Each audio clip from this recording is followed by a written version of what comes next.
So the Memphis Grizzlies are 11-5 and towards the top of the Western Conference.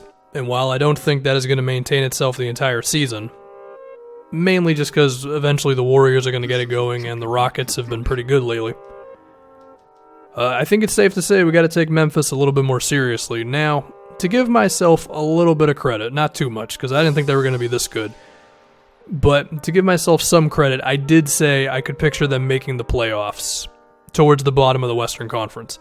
I didn't officially say they would, but I at least entertained the idea. But even so, this team is going against the grain so much. They're towards the bottom of the league in three-point attempts. They are dead last in seconds per possession at 16 seconds, whereas the median of the league is like 14. So this team is slow. They are going back to that grit and grind style, but doing it with a more athletic, versatile team. And it kind of lets them like play their game that mainly Marc wants to play. But they also have a defense that can make sense in today's league, right? They don't have Zach Randolph trying to defend power forwards on the perimeter and all that. They got Jaren Jackson, and when JaMychal Green comes back, they're going to have him. And I mainly want to talk about the defense. I guess we can touch on the offense real quick. I mean, Basketball Reference has them at 23rd. I'm going to assume NBA.com has them in the same ballpark. You know, I don't think their offense is ever going to be that great. There is not really a single guy on this team who can really just create out of nowhere. I mean, Mike Conley's pretty good, but even then, like, he at his absolute peak, what is he, low 20s in scoring? Like, he's not a dude who's going to single-handedly make you like one of the best offensive teams in the league, but between him and Gasol, who are both making shots, and Marc, who is doing all the Marc Gasol things that you expect of him, besides posting up, he's actually been like quietly terrible in the low post this year, but he's making threes, he's rolling to the basket pretty effectively. But really, I think it's that Marc can just kind of make a shot from anywhere. Like, if you look at the percentage of shots he's taking on Basketball Reference, then it's pretty balanced. I mean, he's taking 24% of his shots from floater range, about another 25 from mid-range, 35% from three. He can just kind of make a shot from anywhere. You know, he can pick and roll, pick and pop. His post-ups have kind of fallen off a cliff the last 2 seasons, but he can still do stuff, and he's still a pretty damn good passer as well. And he gives the offense spacing and all that, and I think outside of Conley and Gasol, you can't expect this offense to do too much, so that's all I got to say there. We're going to focus on defense the rest of the way. Jaren Jackson is awesome defensively, and I think his defense could end up making him the second best player in this draft, because the dude is 7 feet, and he can switch already pretty effectively, and he's just such a solid defensive player where he knows what he's supposed to do. He doesn't panic. He doesn't freak out the moment a point guard is coming at him in the pick and roll. He fights over screens. He's been a part of the Grizzlies getting a whole lot of steals this year. They're towards the top of the league. I think they're number 2 in steals per game. He's already at 2 blocks a game. So, yeah, just adding him to this Grizzlies thing, which is Marc Gasol still being a pretty okay defensive player. Got to give him credit. The reason he was bad last year on defense was not because he fell off a cliff. It was because the team sucked and he wasn't motivated. Conley's good. And then between, you know, Garrett Temple, Kyle Anderson, just a bunch of solid defenders who know what they're doing, right? And then I think it also adds to the fact this team is playing so slow that it gives their defense chances to set themselves and all that rather than running up and down in transition a million times. Now, one thing about Jaren Jackson is whenever he plays with Marc Gasol, it goes well. Whenever he doesn't play with Gasol, the team kind of sucks. But to be fair, he's pretty much only ever playing with Marc Gasol, so no harm, no foul, really. Yeah, I mean, Jackson may not be ready at this very moment to play center all the time, but next to Gasol, it's going really well.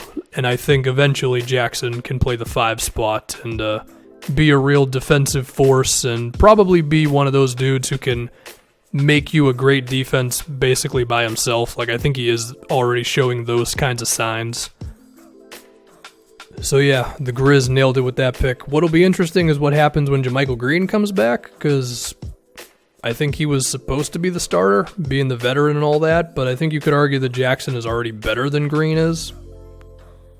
I mean, maybe JaMychal's offense is like a teeny bit more refined just because he'll probably make more jump shots for you right now, but I think everything else, Jackson is clearly the better player.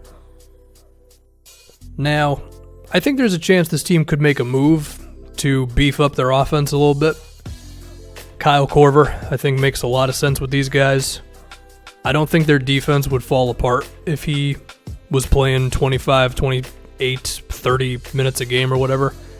And, of course, shooting, spacing, yada, yada, yada. I guess if we can talk about the offense a little bit more. Right now they're 23rd. Is there a chance that the offense could get better? Is there a chance it could get worse? Again, something like Korver would help out. I guess the things that I could be scared of, number one, I mean, this doesn't even just concern the offense. This is everything. Conley and Gasol's health. That's number one, of course. After that, it's Gasol's shooting. He's up to 41% from three. Maybe he's that good. I mean, he has gotten better with his jump shot. Well, last season was a little down, but I think, again, the tone of the team was so bad last year, I don't know if we can really fault him for that. I wouldn't be shocked if Gasol really is like a high 30s, low 40s three-point shooter at this point. So maybe there's not a fear there. Maybe there is one. I don't know. I think Shelvin Mack has to fall back down to earth at some point. I mean, the dude has been insanely efficient for them at the backup point guard position. And even if he's not going to be that, I think it's still pretty good because if I'm not mistaken, the Grizzlies have struggled at the backup point guard position the last couple of years. And I think it was one of the reasons why they weren't as good on top of injuries is like the moment Conley would leave the game, the offense would just fall off a cliff, right? And even if Mack isn't going to be 49% from three, or 48, excuse me, simply being respectable would be huge for these guys. So, maybe potential drop-off there, but whatever. I think losing Dylan Brooks is quietly a big deal for the next, 6 weeks or something, because he can make shots for them. Perhaps Caspi getting some more time could give them that shooter. Maybe Marshawn Brooks goes full Marshawn Brooks in a positive way. I also think there's a possibility that Kyle Anderson could just do a little bit more.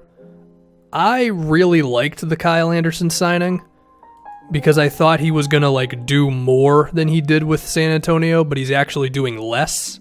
I don't know if that's a matter of him just being too hesitant or the Grizzlies not getting him involved enough, but I think Kyle Anderson can do stuff. I know he's slow as hell, but he can grab rebounds. He's a good passer. He's very disciplined, perhaps even too disciplined, and that's kind of the reason why I'm saying all this right now.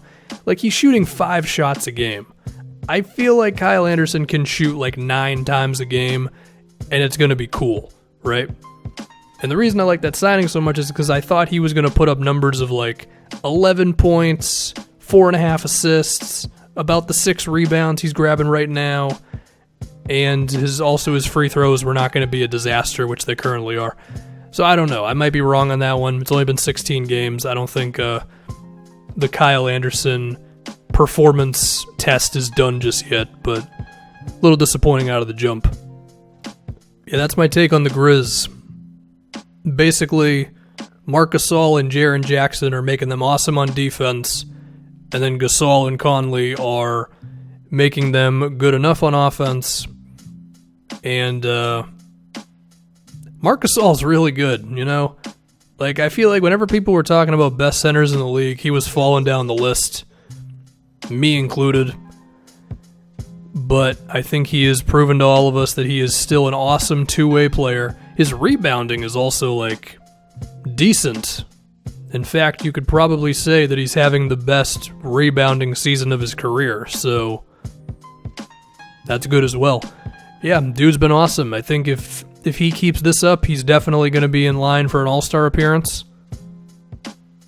And it seems that the Grizzlies, as long as they stay healthy, and I think make one move to get a guy who can help them on offense, they could be a team to deal with in a Western Conference that is full of a lot of questions of how good certain teams really are and who's going to go on a winning streak, who's going to drop down a little bit. Yeah, they're doing a good job.